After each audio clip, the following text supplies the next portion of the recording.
Olá pessoal, tudo bem? Vamos a mais uma aula. Então nós estamos aqui no livro de Anatomia e Fisiologia.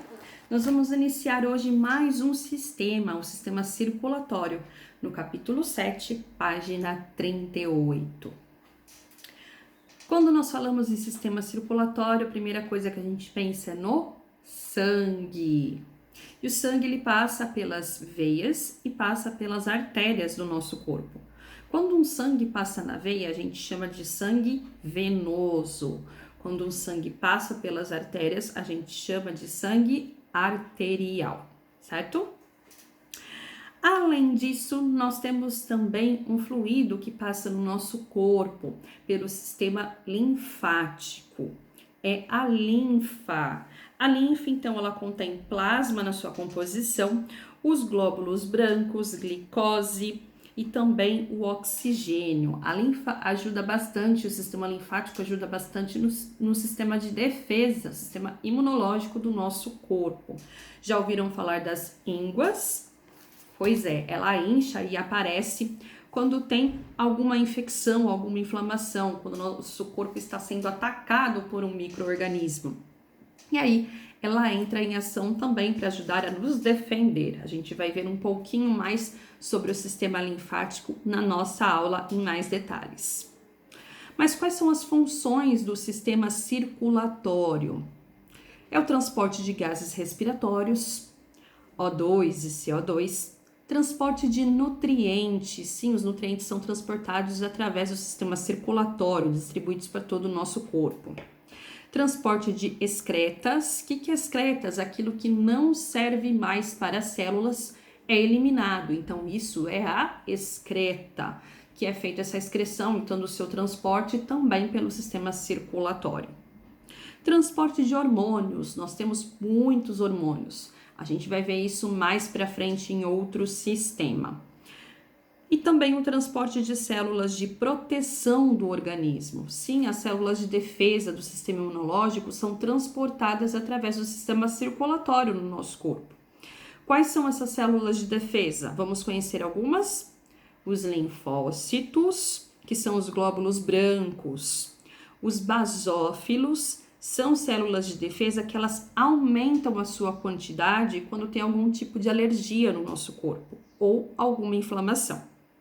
Os neutrófilos, que defendem o nosso corpo contra infecções bacterianas e também contra fungos.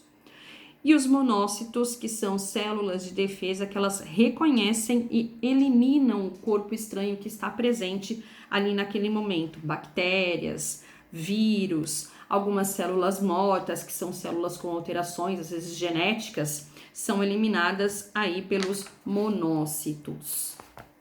Aqui na página 40, nós temos o coração. Então, o coração é o principal órgão do sistema circulatório do nosso corpo.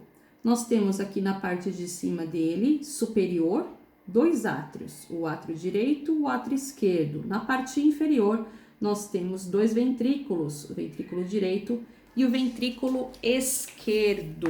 Tudo isso compõe o coração. A gente também vai conhecer em mais detalhes ele durante a nossa aula. Então, no coração eu também tenho as artérias, as veias, que fazem parte de todo esse sistema. O átrio ventrículo direito, ele recebe o sangue venoso, aquele que vem do nosso corpo. E o átrio ventrículo esquerdo, ele recebe o sangue arterial, aquele que vem dos nossos pulmões. Aqui na página 41, nós temos um exercício. Como nós devemos fazer esse exercício? Se não der certo de fazer em casa, não tem problema, a gente vai fazer em aula, ok? Então, a gente vai observar esse hemograma, esse exame de sangue, e nós vamos escrever aqui embaixo dele o seu resultado. Então, aqui na última tabelinha, são os resultados, os valores de referência. Então, são os valores normais do resultado do exame. E aqui é o resultado do exame da pessoa. Então, a gente vai avaliar e ver qual está alterado, qual não está. E escrever aqui embaixo, ok? No capítulo 8, página 42, nós vamos conhecer os tipos de circulação. nós temos dois tipos de circulação: a pequena circulação e a grande circulação. Como que funciona a pequena circulação? É coração, pulmão, coração. Então, o sangue vai circular do coração para o pulmão e depois volta para o coração.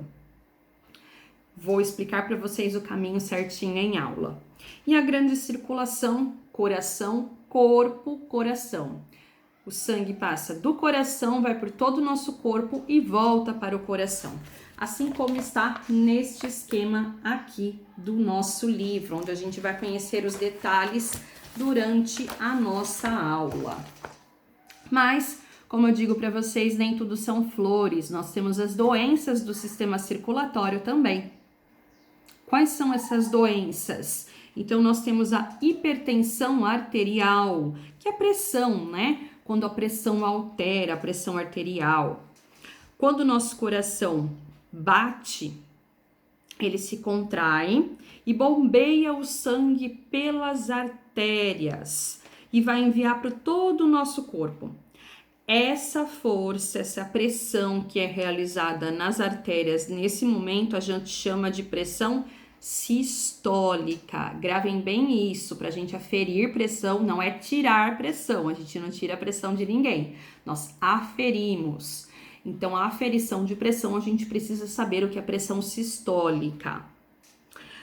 Nós vamos também entrar em mais detalhes durante a nossa aula sobre isso.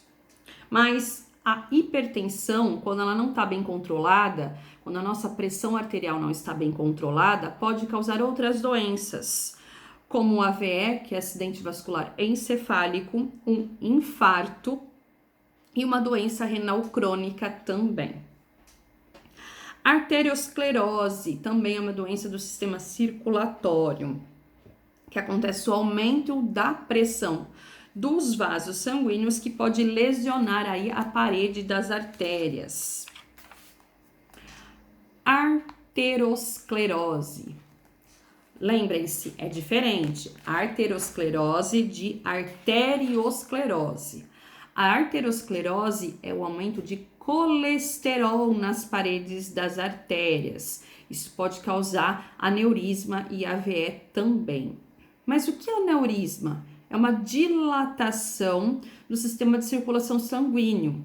Pode acontecer isso nas artérias, no coração e nas veias. Raramente acontece nas veias, mas também pode acontecer. O mais comum é quando acontece aneurisma na artéria aorta, dilatação então desse segmento. Isso acontece devido à arteriosclerose, devido à gordura, ao colesterol na parede das artérias.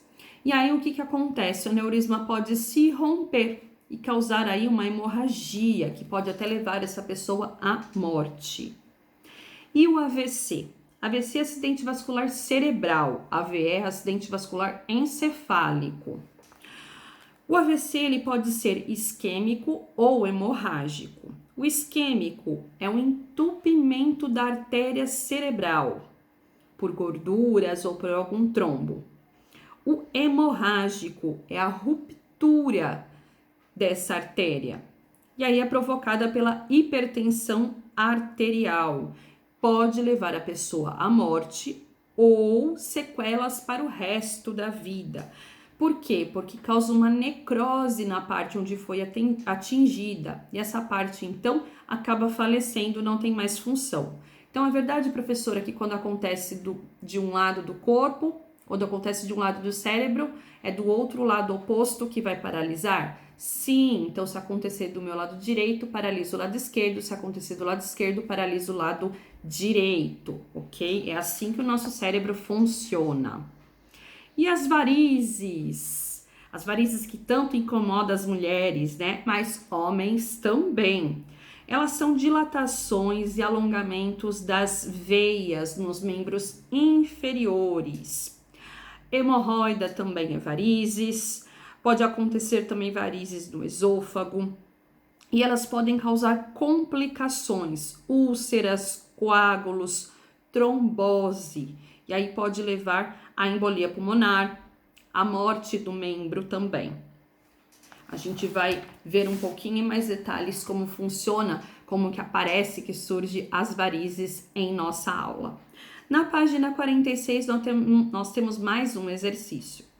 Vocês vão escrever por meio de um desenho, ou seja, na verdade vocês vão desenhar aqui nesse espaço do livro a pequena e a grande circulação. Então, vou explicar para vocês como deve ser feito esse desenho na nossa próxima aula. Combinado, pessoal? Então, estudem, espero por vocês e até mais. Tchau!